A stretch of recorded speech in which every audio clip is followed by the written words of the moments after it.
안녕하세요. 저는 결혼한 지 4년 된 30대 여자입니다. 저는 비록 낳은 정에서는 버림을 받았지만 자라는 과정에서는 기른 정을 듬뿍 받았습니다. 그렇기에 저를 이렇게 길러주신 지금의 엄마에 대한 감사함은 말로 이루 표현할 수 없을 만큼 큽니다. 물론 저를 낳아준 생모에 대한 상처는 성인이 된 지금도 아물지 않았지만요. 이런 제 마음을 알면서도 남편은 남편 자신과 친정엄마 사이에서 제가 한 사람만을 선택하기를 강요하더군요. 저는 어떻게든 다 같이 행복하게 살고 싶었지만 더 이상 엄마가 저로 인해 희생하는 모습을 보고 싶지 않았습니다. 그래서 남편을 포기하기로 마음먹었습니다. 제가 4살, 언니가 6살일 때 저희를 낳아주신 생모께서 집을 나가셨습니다. 고모에게 듣기로는 동네 어떤 아저씨와 눈이 맞아 도망간 거라고 했습니다. 저도 그게 사실인지는 모르고 솔직히 지금도 사실이 아니길 바랍니다. 단 한 가지 분명한 사실은 이유가 어찌됐건 생모가 저희 자매를 포기했다는 것이었죠. 그런 생모가 그리웠던 시절도 있었습니다만 어렸을 때 만들어진 옅은 기억은 시간이 흐를수록 점점 더 흐려져만 갔습니다. 지금은 거의 기억도 나지 않네요. 생모와의 추억을 잃은 게 슬프지만은 않습니다. 그건 바로 저희를 지금까지 지켜주신 새엄마 덕분이에요. 사연을 적기 위해서 새엄마라고 처음 불러봤습니다만 사실 저희 자매는 처음부터 엄마라고 불렀어요. 처음에는 아빠가 엄마라고 부르라고 해서 어쩔 수 없이 부르기 시작했지만 언젠가부터는 너무 당연하게 그냥 우리 엄마였어요. 새엄마라는 이름은 다른 사람이 불러준 거였지 저희에겐 그냥 엄마였어요. 엄마도 우리를 엄마 가슴으로 낳은 자식으로 끌어안고 사시면서 그런 단어는 개의치 않으셨다고 해요. 제가 초등학교에 들어갈 때 아빠와 엄마가 재혼을 했습니다. 아빠는 재혼이었고 엄마는 초혼이었지만 동네 사람들이 어떻게 저와 언니를 볼지 걱정한 엄마의 배려로 결혼식을 치르는 대신 작은 사진관에서 기념사진을 찍었다고 하더라고요. 고등학생 때 그 이야기를 듣고 왠지 모르게 고맙고 미안해서 밤새 이불을 뒤집어 쓰고 울었던 기억이 납니다. 엄마와 아빠 사이에서는 아이가 없습니다. 그 또한 엄마의 배려였다고 들었어요. 만약에 친자식을 갖게 되면 저와 언니에게 소홀해질지도 모르겠다며 차라리 낳지 않는 편이 좋겠다고 하셨답니다. 그로 인해 아빠는 돌아가실 때까지 엄마에게 미안해했어요. 아빠를 만나서 엄마가 너무 희생을 많이 했다고요. 저랑 언니도 전적으로 그렇게 생각하고요. 엄마는 하늘에서 우리에게 보내준 천사 같은 사람이었습니다. 제가 고등학생 때 아빠의 사업이 크게 흔들렸던 적이 있어요. 같이 일하던 직원의 실수로 회사에 막대한 손해가 발생했었다고 들었습니다. 그래서 1년 가까이 아빠와 우리 세모녀가 떨어져 지내야만 했어요. 그때 엄마가 식당 아르바이트를 하면서 저희를 키워주셨어요. 사실 지금도 가끔 내가 엄마였어도 그렇게 할 수 있었을까 생각이 들어요. 자기 배로 낳은 자식도 아니고 믿고 시집온 남편이 돈도 못 벌어다 주는데 도대체 우리를 왜 포기하지 않았을까 그런 생각을 하게 되더군요. 아빠가 돈을 잘 벌 때 우리를 낳은 엄마도 우리를 포기하고 떠났으니깐요. 저와 언니는 엄마와 다른 모녀들처럼 같이 목욕탕도 가고 쇼핑도 가고 시시콜콜한 비밀 이야기도 나눌 만큼 아무런 문제 없이 잘 지냈습니다. 이렇게 지금도 설명을 하는 게 오히려 어색할 만큼 그냥 평범한 모녀 사이였어요. 그리고 이 모든 사실을 지금의 남편도 다 알고 있습니다. 남편과는 회사 생활을 시작하면서 지인의 소개로 만났습니다. 남편은 가족애가 넘치고 생활력이 있는 사람이었어요. 그렇기에 남편감으로는 딱 좋다고 생각했습니다. 1년의 연애를 하고 누가 먼저 물어볼 것도 없이 자연스럽게 결혼 준비를 하기 시작했습니다. 남편에게 굳이 생모가 아니고 새엄마다라는 이야기를 하지도 않았어요. 어차피 제겐 한 명뿐인 엄마인데 구태여 그런 설명을 할 이유가 없다고 생각했으니까요. 그런데 결혼을 하고 나서 혼인신고를 하려고 서류를 떼니 거기에 엄마에 대한 존재가 나와 있었습니다. 남편은 너무 놀라서 저를 쳐다보더라고요. 동화책에 나오는 새엄마에게 구박을 받으며 살아온 공주 혹은 신데렐라의 주인공을 보는 듯 측은하게 쳐다보며 한동안 모라말을 잊지 못하더라고요. 저는 당신이 생각하는 것과는 아주 다르게 나랑 언니 그리고 엄마는 여느 다른 모녀지간과 다르지 않다고 설명했지만 믿지 않는 눈치였어요. 그때만 해도 남편이 뭐라 생각하든 중요하지 않았습니다. 사실 남편이 처음부터 저희 엄마를 좋아하지 않았던 건 알고 있어요. 나중에 남편의 행동들을 돌이켜 생각해보면 피도 안 섞인 남인데 자기가 장모 대접을 할 필요가 없다고 생각했던 것도 같아요. 한 번은 남편 생일 때 친정엄마가 사위 먹으라며 미역국에 갈비에 상다리 부러지게 차려주셨거든요. 사위 사랑은 장모라면서요. 하지만 남편은 감사하다는 말도 하는 둥 마는 둥이었어요. 그 모습을 보는데 제가 다 민망하고 속상해서 죽겠더라고요. 남편이 자리를 떴을 때 제가 뭐 이렇게 고생을 했냐고 봉투에 30만 원을 챙겨서 드렸습니다. 그러자 엄마가 한사코 고사를 하셨는데 제가 도무지 받질 않으니 그 돈을 남편한테 돌려주셨나 봐요. 집에 돌아와 제 앞에 봉투를 꺼내 보이며 뭐 이런 것까지 챙기냐고 한 소리 하더라고요. 제가 남편에게 그렇다고 그 봉투를 다시 받아오면 어떡하냐고 짜증을 내자 계모 소리 듣기 싫어서 괜히 저러는 건데 무슨 오바냐면서 그냥 가만히 있으라고 저를 말리더라고요.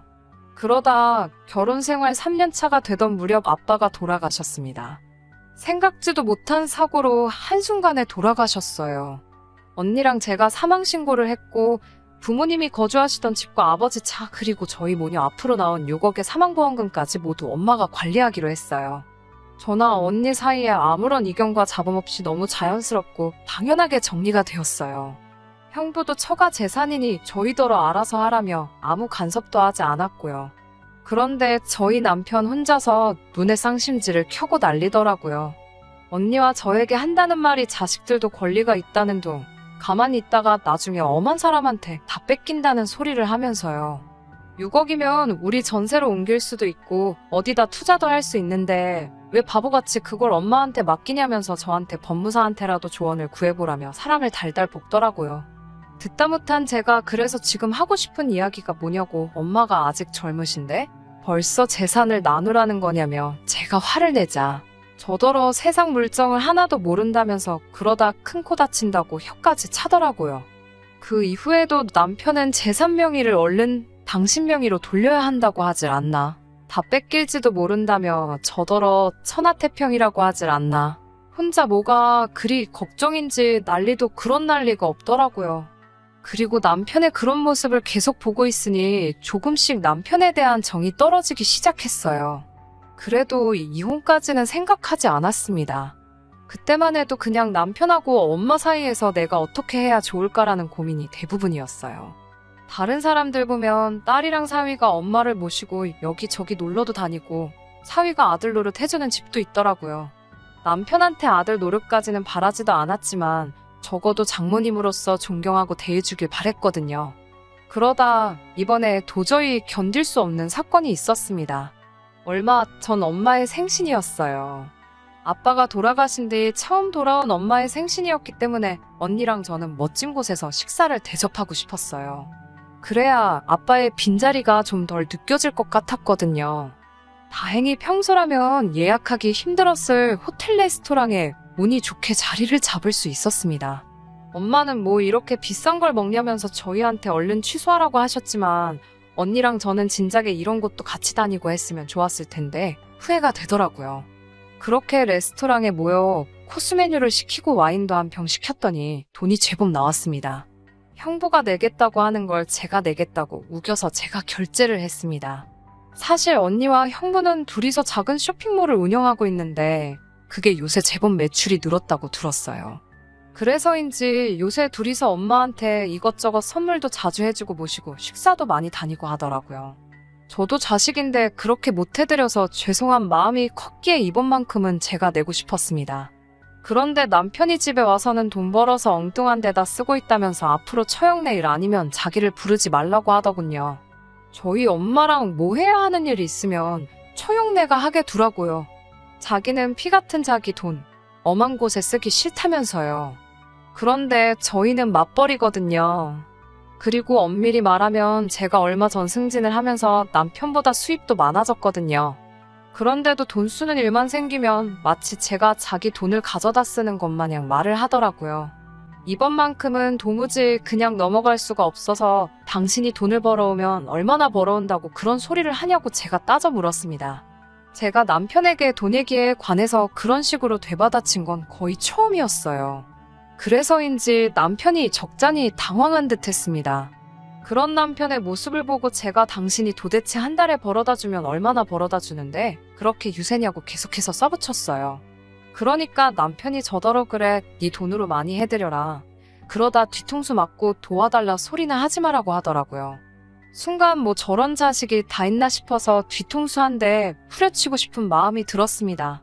화장대 거울 앞에 앉아 화를 식히고 있는데 엄마랑 찍은 사진이 눈에 들어왔어요. 꽃다운 나이에 우리 아빠를 만나서 자기가 낳은 자식들도 아닌 우리를 누구보다 깊은 사랑으로 키워주신 엄마를 물끄러미 바라보고 있으니 눈물이 주룩주룩 흘렀습니다. 자식들도 다 컸고 이제 아빠랑 행복하게 노후만 즐기면서 살면 되는 분인데 왜 우리 엄마 인생은 이렇게 슬픈가 싶기도 했고요. 그런 엄마에게 함부로 말하는 저런 인간을 내가 왜 서방이라 생각하고 참고 살아야 하나 생각하니까 마음 깊은 곳에서 우라가 치밀어 오르는 것 같았습니다. 도저히 이렇게는 화와 슬픔을 다스릴 수가 없어서 자동차 키만 챙겨서 엄마 집으로 향했어요. 밤 10시가 다 돼서 딸이 집에 오니 엄마도 깜짝 놀랐을 거예요. 엄마가 저에게 도대체 무슨 일인데 이 시간에 여길 왔냐면서 저부터 막 살피는 거예요. 이 큰 집에서 우리 엄마 얼마나 외로울까 싶기도 하고 마음이 복잡했어요. 저는 엄마에게 그간 남편이 해온 이야기들을 털어놓았습니다. 저는 사실 엄마가 제 이야기를 듣고 화를 내거나 같이 욕을 해줄 줄 알았어요.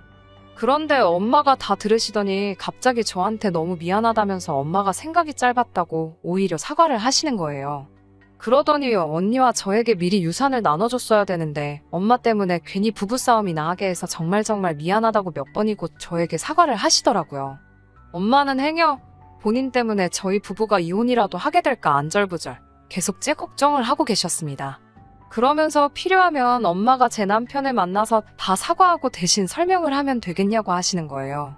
그런 엄마를 보면서 제가 지켜야 할 사람이 누군지 확실히 알겠더라고요. 저는 엄마한테 엄마 나 이혼하는 거 하나도 두렵지 않다고 세상 그 누구도 엄마를 함부로 대할 수는 없다고 걱정하지 마시라고 했어요.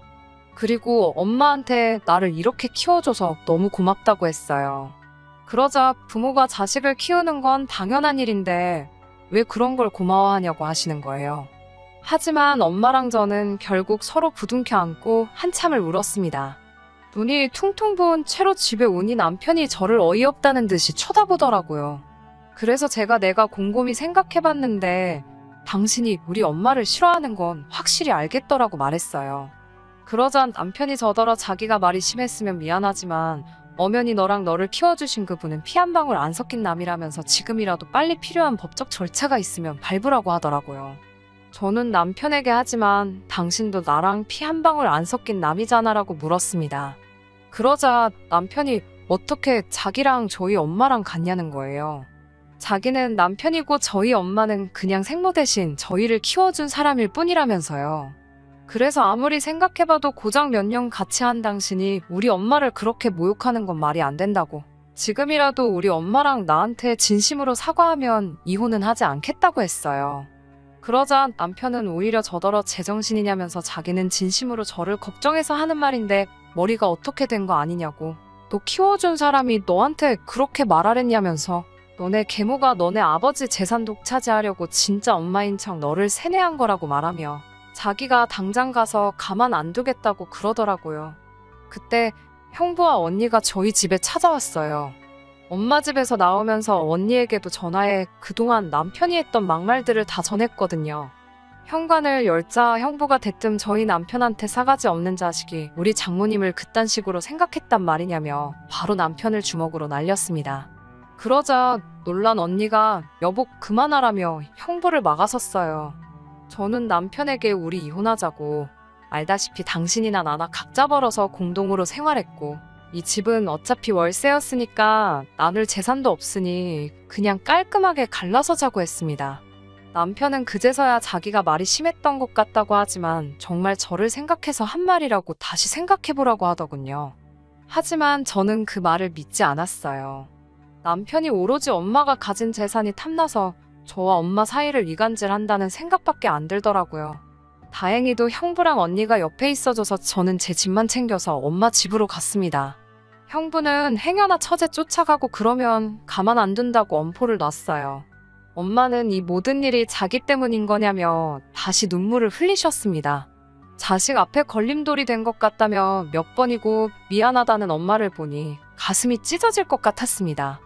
이튿날 바로 강남에 있는 유명한 변호사 사무실에 가서 상황을 설명하고 이혼을 하고 싶은데 가능하겠냐 물었습니다.